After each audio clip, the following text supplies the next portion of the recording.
మా ఊరికి బెంగళూరుకి చాలా దగ్గరగా ఉండేదన్నమాట, కర్ణాటక బార్డర్. కాబట్టి నేను అక్కడ బెంగళూరులో చేయాలనుకున్నాను. బెంగళూరులో బిజినెస్ స్టార్ట్ చేశాను. లాంగ్వేజ్ తెలీదు, ఫ్రెండ్స్ లేరు. బట్ నన్ను బెంగళూరుకి తీసుకొచ్చిన వ్యక్తి జస్వీర్ మాగుర్జీ. డైమండ్ కాలేదు అంతకుముందు. ఏదో కారణంతో బెంగళూరుకి వెళ్ళాం. రెడ్ బస్, ఆర్టీసీ బస్సులో కూర్చొని వెళ్ళాం. జస్వీర్ గురించి కూర్చుంటే కాళ్ళు కూడా పట్టవు అక్కడ రెడ్ బస్సులో సీటు.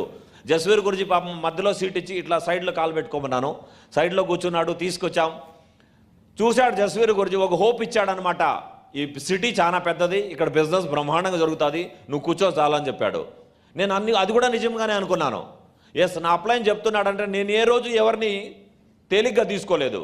ఎస్, నువ్వు చెయ్యొచ్చు, ఈ సిటీలో పవర్ ఉంది, నువ్వు కూర్చో అని చెప్పాడు. నేను అలాగని కూర్చున్నాను. ఆ తర్వాత వచ్చాడనమాట great royal team, tiger team founder leader Vikas Yadav Guruji గారు నాకు హెల్ప్ చేయడానికి వచ్చాడు. Thank you. ఈరోజు మొత్తం వికాస్ గురుజీనే.